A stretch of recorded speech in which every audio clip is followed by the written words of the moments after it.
All right, welcome back. Exciting news. It is officially October 1st, 2022. Pocket Change Market Report coming at you on this fine Saturday.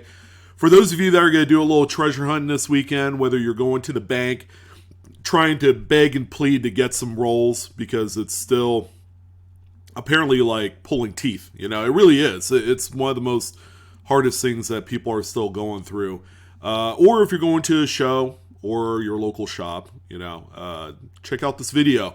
Maybe it'll give you a little inspiration to really hit it home and find some pretty neat stuff out there that you could either add to your collection or resell, like I do, because I love doing that. We are officially into the last quarter of the year. Generally, this time of year, extremely active, very busy for the coin market in general because people are back into it. They're enhancing their collections, and generally, this is a period of about a good 6 or 7 months where we just see continuously performing beautiful. Everybody's like buying stuff left and right. The holiday months, of course, probably one of the more active times of the year. For the obvious reasons, people are cashing in their coins so that way they can afford Little Jimmy's toy truck, so something like that. A lot of the coins that we highlight in this video generally are best served to be sold on the internet. All right, that's where your greatest audience is going to be. Oftentimes, a lot of these coins, you can walk into a coin shop anytime you want to and ask them about it. They're either not going to buy it or they're going to give you very little for it. All right, that's not the time or place to sell a lot of these. And, if you're a little resistant to change, to getting into online e-commerce selling, I feel sorry for you because that's where we're heading. And a lot of folks, they are into it. They are all in, and people are seeing just incredible gains. And I'm not talking about like working out, going to the gym type of gains, but monetarily, people are taking advantage of the fact that you can utilize something that's as easy as, sitting in front of your computer, listing these and reaping the rewards of such a fun project and a great hobby.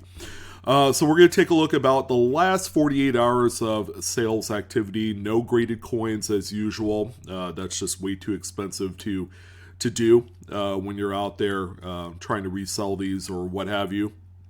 The coins speak for themselves. They will sell for themselves. All right, let's go ahead and jump right in. And we got the first coin here. We're going to start off with a little bit of slow dancing. We have a 2000p Lincoln Memorial cent. This one is both a off-center strike and it's a partial tilted collar. So the seller did a really good job grouping all the relevant photos that you need to know together. So the top two images of both the obverse and the reverse of the coin showing just how off-center it is. It's not a lot, maybe like 3% at the most. But when you look at the bottom picture, how the edge of the coin is a little bit stepped and railroaded, then, something like this is a no-brainer. Partial tilted collar. The collar actually holds the coin in place during the strike. But when it's either not engaged or partially engaged, where it's a little bit tilted, then it's going to strike the coin that you see here. It's a neat anomaly. A partial tilted collar on its own isn't worth a ton of money, but when you have it in conjunction with like a minor off-center or broad strike, it's a little bit more meaningful. So the seller ended up getting $8.10 shipped with 5 bids on this one. A great example of just having maybe a little bit of a partial tilted collar would be this 2004D. The seller had mentioned that it is a little bit broad struck, and it is. It's nothing really too crazy, but you can see there in the bottom image of the coin, you can see that again, that kind of like stepped railroaded feature on the edge is one of the main markers of a tilted collar strike. This one right here only sold for $5.10. Again, from the same seller. He had a number of these. I think probably like 4 or 5 of them. They all sold around the same time for around similar types of money. All right, so yeah, this is the talk of the town right now. These 2013 New York B District duplicate star notes are all the rage right now. Only because, well, they're being talked about. And then when they're being talked about, other people are going to watch, and then they're going to talk about it. And, well, the search ensues at this point. But there is a serial number range of notes during the 2013, and it has to be the New York B District. These notes were produced at both the Washington, D.C. BEP facility and the Fort Worth. All in a span of about like 3 years, 4 years difference. The DC notes were printed back in 2013. The Fort Worth notes with the same serial number set were produced in like 2017. So quite a wide range there. And of course, finding the serial number matches of both a DC and Fort Worth printing is quite special. The pairing by themselves are worth quite a bit of money. But singular notes are also very special as well. This one right here sold for $44.50. There were actually a number of these that were sold here within the last 2 days. These things are regular sellers. They're going to be the best star notes to find and to ultimately sell. So I believe there was about, I don't know, to 2.4 million. I might be wrong on that assessment, but the seller did add in this right here, which is from the My Currency Collection Star Note Lookup website. The most important bit of information is what you read at the bottom where it says important note, and it reads, this run of serial numbers were printed twice, once at the Fort Worth printing facility and once at DC printing facility, and then there is a link that you could click to read more about the duplicate star prints. But when you type in your serial numbers into mycurrencycollection.com to check on the star note like run size, it will tell you if it's a duplicate printing. All right, everything's pretty well documented. There is even a blog where people can actually put in their serial numbers into a database, and the idea is, hey, we're trying to match up. We're trying to make matches here. A really cool upcoming interview with one of the biggest holders of the 2013 B duplicate stars is in the works, and that's going to occur on the live coin Q&A channel. Shannon Smith is taking the lead. I unfortunately got in a little bit late to this phenomenon right here, and I don't have any notes to talk about, but there are other people that are constantly running through hundreds if not thousands of dollars in dollar bills to find these things, in the hopes that they can even find one of several, or even finding one that will match up to their respective other print facility run. So yeah, $44 for this note is nothing to sneeze at. It is a great amount of money for a modern printed note.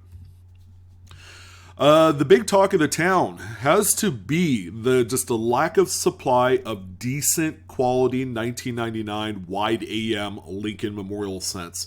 They are virtually non-existent, and as a result, when one or two show up on occasion here, they sell for moon money. Like this one right here. It's not the premier looking cent or example, but it certainly does get its point across. The coin, I would say, is very attractive to my eyes, because I'm very used to seeing very low ballish, very beat up examples of this particular variety. But you could see the pretty noticeable gap between the A and M in America on the reverse. That is what you're going to find. Oftentimes you're going to locate examples with the close AM, which is the normal one, where the base of the A and the M are touching. So what are we talking about as far as sales here? These things have gone up because of lack of supply and more demand. This one right here ended up selling for $206.50. That seems like a lot of money because it is. This, as recently as about 2 years ago, used to be a sub $100 coin because there were a lot more available at that time, especially in this condition. But, a full red one that comes across on occasion, maybe 2 times a year, those are like $500 coins because people will buy them and they will grade them. And then oftentimes they'll be worth a lot more than that. So keep an eye out for these. The market is burgeoning for the 99 wide AMs. We do have another wide AM on the list. It's not a 99, but we figured we'd talk about that one as well. All right, well, it's not every day that you come across a silly-looking error on a Kennedy half dollar. This is a 1986p Kennedy. It looks like it was found in a bank bag of some sort when it first released. It's off-center struck by about 15%. Really nice, attractive coin, full date, very minty looking on there. This one right here sold for $225. Yes, yeah, that's kind of the going rate. These have sold for a lot more. Any one of the bigger coins, the bigger denominations, Kennedy half dollars, Susan B. Anthony's, Eisenhower dollars is a big one, and even going into like the early dates of the Sacagawea dollar as well. Yeah, if you find errors of any type, whether they're off center, broad struck, massive clips, double struck, things like that. Wow, these things sell for a big batch of cash, and they're quite scarce. They're not out there just simply for the taking. If you do find one at like a coin shop or show, even a dealer who doesn't specialize in errors knows how rare these things are.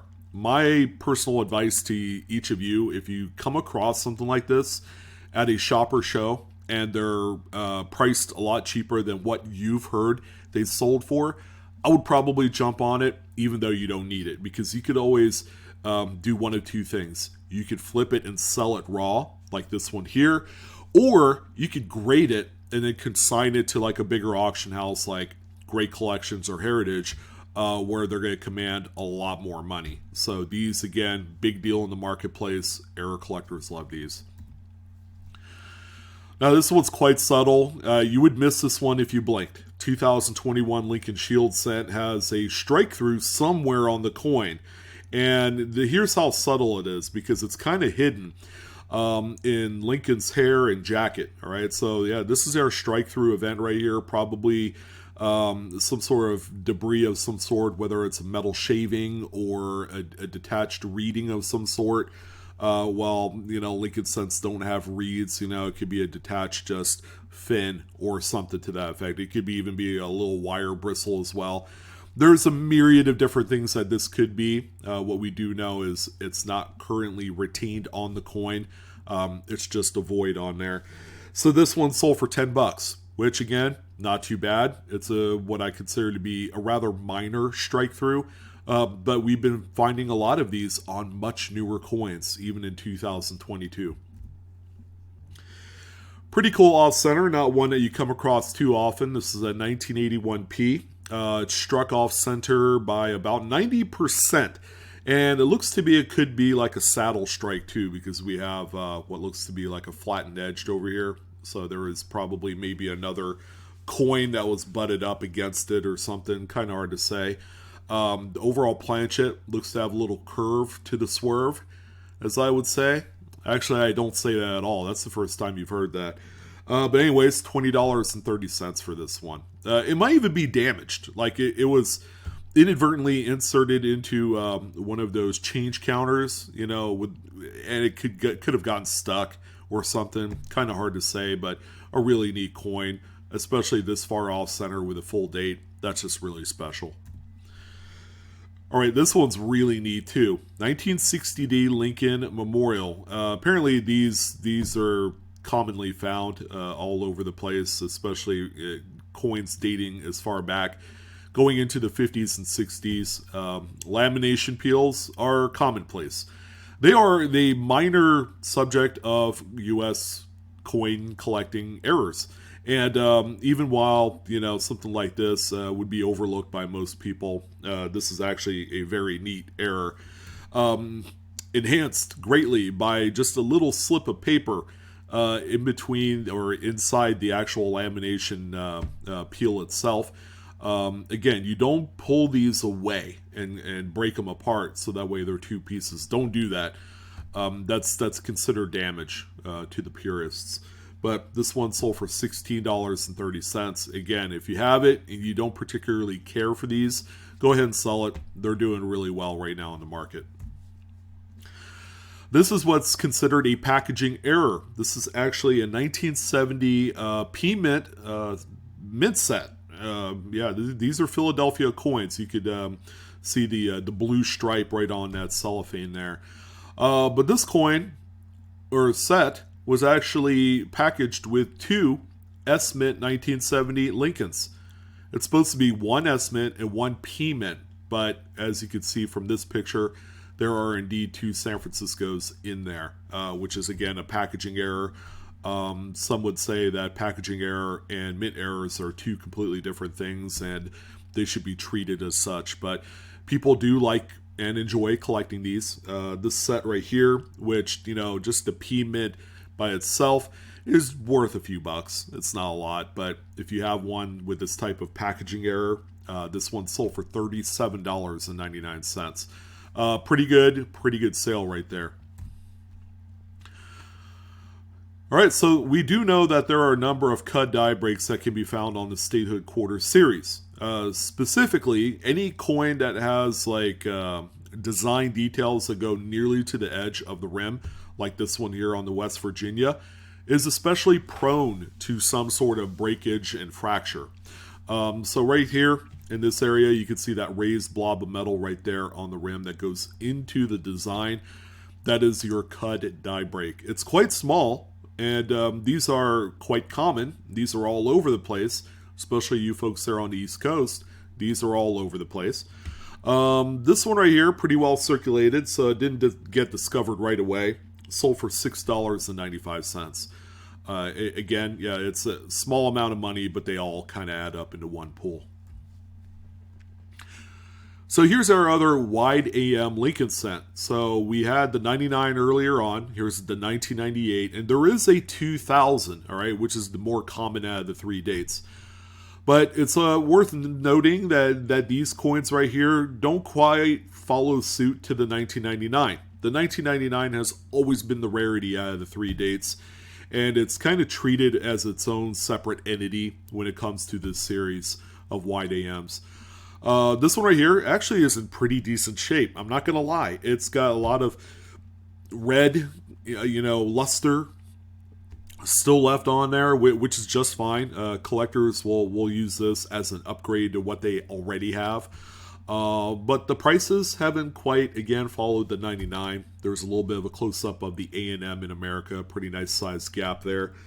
This one sold for $8.38, and it was thrown on eBay as a regular auction. 3 bids got to that amount. All right, so there were a few really cool Indian head sets, two of which are on the list today. Here's an 1897 Indian head set that has multiple things going on with it. First of all, it struck off center, maybe 5%, thereabouts. The coin is in phenomenal shape. You have full liberty. You have pretty much 4 diamonds on that ribbon there on the obverse. Just a really cool looking coin. I would be happy and ecstatic to own something like this. But anyways, yeah, you saw our next one, silver certificate. Sorry about that. But anyways, yeah, this is a pretty big sale. $690. Another thing to note that it does have some minor doubling on the reverse.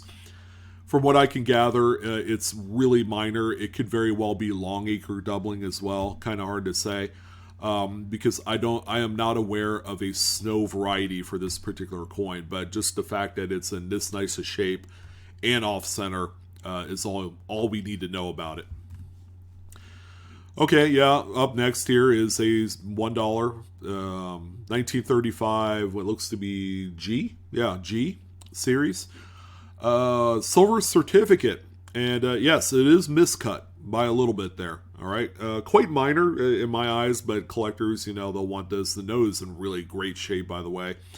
If I didn't know any better, I'd say it's a uncirculated note. This one sold for $46.19 with 21 bids. And I also like the quad 4s on the serial number. I just think that's neat. Here's our other Indian head set. This time we have another, what looks to be kind of off-center. I would say it's more broad struck than anything else. It shows a lot better on the reverse of the coin.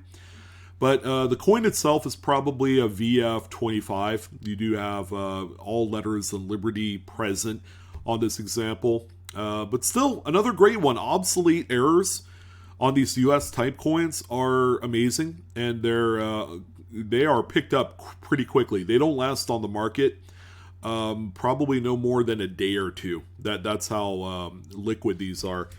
This one sold for $161.99. It was offered as a buy it now, and someone swooped it up. Same with this one here too. This one was actually pitched on eBay as an uncirculated buffalo nickel 2-feather variety. There is one person in my mind that collects these that I thought of first when this came up and thought, yeah, I think Lewis bought this one. He's a big-time collector of buffalo nickel varieties, and this one is in such nice shape. You don't see these 2 feathers in this kind of condition. Even though it does have a little carbon spot there on the tail of Black Diamond, the buffalo. All in all, again, this is a pretty huge get by whoever obtained it. Hopefully it was Lewis. He's on one of the nickel groups on Facebook. And this is right in his wheelhouse. And again, very scarce to find in grades above like XF. It's just really tough. This one ended up selling for $85. And to me, that just feels like a deal and a half. That sounds like a steal of a deal. If you guys come across these and they are in this nice a shape, you best pick them up, because I guarantee you will cherry pick it as a non-2-feather variety. Most dealers don't care about 2 feathers, but boy, since they're in the cherry picker's guide and there's a kind of like closet group of people that enjoy these and they're constantly looking for better examples, this one is going to be worth hundreds in the near future. So we have the same seller that offered up another rotated die error, just expertly used these 2x2s and the staples to help, make its point. This one is definitely got rotated die errors. I would say by 45 degrees, somewhere around there, clockwise is what this one is. Again, we wouldn't think to check our 2021 Jefferson nickels, right? It's just a nickel. A nickel's a nickel's a nickel, and it goes into a change jar at the end of the day. But really, flip your coin over. If it deviates, that much to where it's a rotated die, man, these things are worth selling. This one sold for $19.99. You mean to tell me you don't want to exchange 5 cents for a $20 bill? Come on, guys. Come on. You guys know you want it. Yeah, this one at first glance looks pretty minor, but it's another CUD die break that covers the word we. So 1984 Lincoln Memorial Cent does have a little bit of a CUD there on the obverse. It's very small. So small, as a matter of fact, that you don't see the weakness on the reverse in that same area. And that's okay. You do come across those. This one sold for $43 with 8 bids. Very nice. And here's another one here too, although we do know it's a Denver minted Jefferson nickel, but there was no date. Poor little date was covered up by yet another CUD, which is what you see here. And you do have a little bit of a weakness there on the reverse, most notably right on that rim area.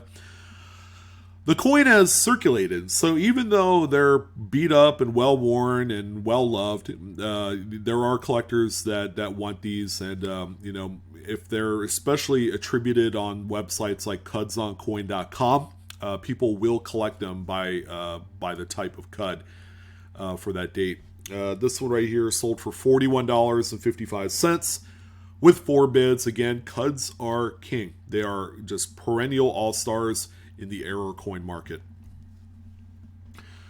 I believe this is our one and only lot of coins, but go ahead and check this out. We have a lot of 3 earlier dated coins. These are what they consider or call sheet end straight clips. All right, so you got little clips on each of them. I would say a single clip on each one. We have a 19, what looks to be 37, a 55 Lincoln Wheat, and then an undetermined Jefferson nickel. It does look a little bit older, though. But yeah, nothing really too fancy here for what it's sold for, which is $19.99. You'd figure that something like this would be a pretty good purchase, so that way you could turn around and resell them. It's going to be close. You'll be lucky if you get like $10 per coin, because these are single clips and they're just not that valuable enough to justify more than that. So again, if you're looking to make some money by buying some of these bulk lots, really do your research. And then, with the research, you'll make that determination, and you'll make a pretty wise money move when you do buy lots. I forgot we had this one on here, but this one looks like it was dug out of the ground. All right, but what we have here is another off-center struck Indian head cent, this time in 1889. Even with the problems on this coin, it is still going to be highly coveted by these type of collectors. And $64 later, which is what this one sold for, I would say that's a pretty good deal. I've seen coins that are way more off-center than this one that have sold for considerably more money, problem-free. So this one's rather minor for the off-center or the broad strike. But again, it is considered a problem coin. And if you have a problem with that, someone else will not. And they will pay you handsomely to get it off your hands. Pretty basic here, just a really nice BU 1969S Lincoln Memorial. This is like a popular date for various reasons, but yeah, it's got a singular curved clip. This one sold for $20. Actually, it says 2 clips. The other clip is like right down here. All right, so yeah, it's a double clip. $20 is what this one ended up selling for. Another minor one here, and you know how minor an error is based off of the amount of circulation wear it has. This is a 1981p Jefferson nickel. What do you see happening here? The front of the coin, slightly off-center. The back of the coin, perfectly centered. They call this misaligned dies. So the actual hammer die that has the obverse design attached to it was probably a little bit loose. All right, so when it struck the coin, that obverse hammer die struck it a little bit off kilter, leading to something like this. They could get a little bit more nuts though. This one's not bad. You do have "In God We Trust," the motto, cut off a little bit. This one sold for $19.99. It's $19.99 day on the error market today. It's pretty nuts. That's like a common theme for value. I talked about one of these on the graded edition of the PCMR, but it's a 1972D Kennedy $half with the missing FG initials reverse. The area in question right there by the tail feathers and the eagle leg was highly polished at one point, obliterating the designer initials of Frank Gasparo. Good old Frank, can't catch a break in this town, right? But this is one of the more tougher dates. There was actually an AU-58 example that sold here within the last few days that went for $450, which would lead me to believe that people are actually buying these. And this one is in really nice shape, as kind of dreary as the photos are because it doesn't show any luster. This one right here could very well grade out as an AU coin as well, and just make money off of it. So buying this one raw will set you back $43.85, which someone did pay for this example. Taking bets. How much do you want to bet that this thing is going to end up in a graded holder sometime in the future? I would say, yeah. I mean, it's a decent looking example. I would say it's probably more like an AU-53 coin, and it'll be worth, a few $100s at the end. Well, we can't ignore 1972s because it's the one singular date that is cherry pickable to death.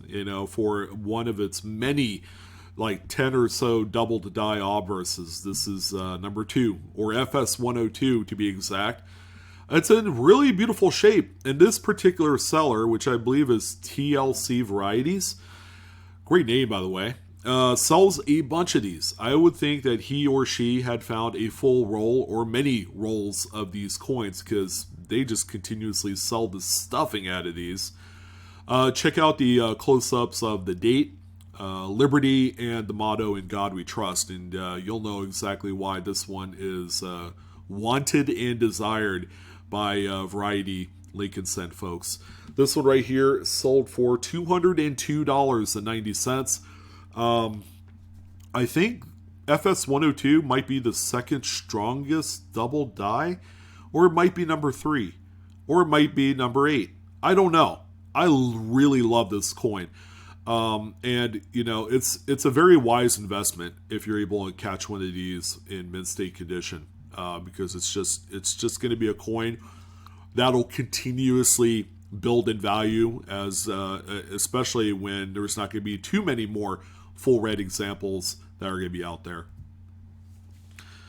Yeah, not the greatest photos, but this is a 1984 Lincoln Memorial Cent, off-center struck by about 55%-ish, somewhere around there. This one sold for $26, a little bit tougher date. And we do have an undated Lincoln Memorial Cent. This one was actually struck through I consider, the seller said early stage cap die, but we don't really see any brockage on there, so I would say it's probably more like a mid-state, not quite late state, because we don't have enough of like the date or Liberty on there. But yeah, there was actually a die cap that was stuck to the hammer die when it was producing these coins, and as the die kind of thins out with more strikes, it'll begin to show some more of the devices from the host die onto the coin. This one is not quite there, not by a long shot. This one right here sold for $49.99. Again, another reliable type of error to sell. Well, I don't know what to say, because I generally see these graded or in a public auction of like a bigger type, not exactly eBay, but this is the misplaced mint mark 1975D nickel. Check out where the D placement is. It's between the 5 and the little hair bow on the ponytail of Mr. Jefferson. This is actually an attributed coin. It's a FS401. Not in a cherry picker's guide yet, but since it has the FS number, I would speculate that this will be added on the next revision of the, the volume 1, I guess, which talks about Lincoln cents or pennies, nickels, 3-cent pieces, things like that. This has been kind of like news that came back from the dead, because this thing was forgotten for a while, ever since Q. David Bowers put out the bounty like 13 years ago that he was willing to pay $1,000 to see one of these in really nice shape. And then it just went dead and silent, and nobody found any. And then here we go. The Weinberg sale on Heritage Auctions had one that sold for over $1,000, and then there were a few others. Here's another one here that is raw. This one did not disappoint. $328.95 was the final sale on this coin with 15 bids. Again, very unassuming. Nobody really would think that this coin would be worth that kind of cheese, but it sure is. So if you do come across it, these things are big money in just about any conceivable grade. It could be a dog poop looking coin, and you'll be hard pressed to get maybe $100 to $200 for it, because it's that good. All right, so one of these did manage to squeak through on my PCMR, kind of like last minute. We're down to our last kind of group of coins here, but this is the Wilma Mankiller double cud. So it's got the obverse cud right above Washington's head. And it's also got the pretty sizable later state die crack cut feature on the reverse as well. Good looking coin. This one's really nice. $605. I'm telling you, we're coming up to the holidays. And if you are in the southeast region of the U.S. and you are kind of like chomping at the bit of ways that you can make money, by golly, go to the bank, buy yourself a box or two of these. Again, you're playing with house money, and look for this. These are in your neck of the woods in that area. So look for them and sell them immediately, and that way you'll have some extra cash, when the holidays roll around. Just a really cool looking coin. Maybe one day I'll buy one of these. They're just a little bit too rich for my blood. And that says a lot, because when they are too rich for my blood especially, because, with that kind of money, I'm looking to buy like older type coins and gold and stuff. But again, that's the possibilities of finding one of these. You can either pay off bills, you could save up for the holidays, or you could sell it and then buy like a half eagle. I mean, that's how crazy it is. All right, 1970D. Yeah, this bad boy's a follow-up, that Wilma Mankiller, and that's okay. This one's off-center by, 60%-ish, somewhere around there. A little bit tougher date. We saw one of these, I guess, last weekend. This one sold for $29, and that's with 12 total bids. We're going to kind of end it off here on a few very nice off-center struck Washington quarters, like dates you don't typically see. So here's the 1974 Philly, off-center by about 15-20%, I would say. Good-looking coin. I'm sure someone collecting these by date will want this, and there are more than their fair share of different folks that collect these by date. This one ended up selling for $113.48 with 24 bids. And same with this one here. A little bit tougher date. We've seen 1998 Ps before, but this one's off center by about maybe 8-10%. Good looking coin. I'm kind of like maybe in that Mint State 62 realm of grade for this one. $38 sale here, and that's with 15 bids. What's cool is it looks like there's like a doubled like facial profile of Mr. Washington there. But that might just be the lighting as well. Pretty neat one here too. I think this was from the same seller, but we have a struck through 1980 Washington quarter. This one right here had been struck through probably what looks to be a copious amount of like grease and stuff that was on that die, leading to a lot of weaker features on the coin.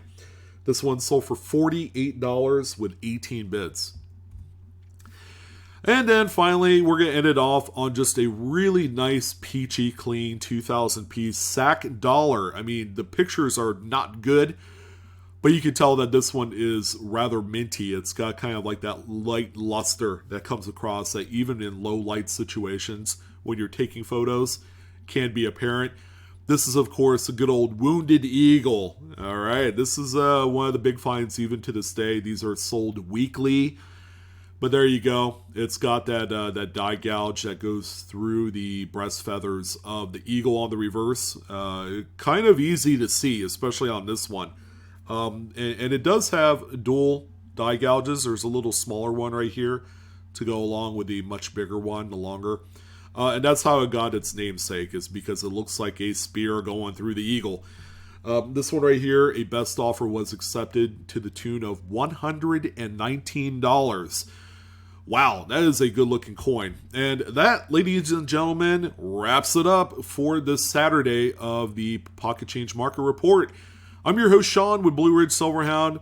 I'm feeling kind of juiced about going out and doing a little hunting myself, because when I see these coins, I will tell you this, it's inspiring, because a lot of these very valuable coins are currently floating around out there. They're sitting in cash registers. If you're an avid roll hunter of Kennedy half dollars, keep that 1972 D missing FG initials reverse on your mind, because when you do find them, that's the rarest one. Okay, and then you can find one for 1982, 1971 D. You get the big picture. There's just plenty for everyone to go around, and considering that the holidays is where it's at for numismatics. Everybody's going to be doing it. So you might as well do it yourself. If you can't beat them, join them, right? You guys hear that before? But don't forget to like, share, and subscribe. Hit that bell for instant notifications. And come check me out on TikTok. I need more followers. We're trying to get to 10,000 followers. And it's like slow going. Not for a lack of trying, but, at BlueRidgeSilverhound. That's where I'm at on there. But you guys take care. Happy hunting. And I will see you on the next coin video. So long.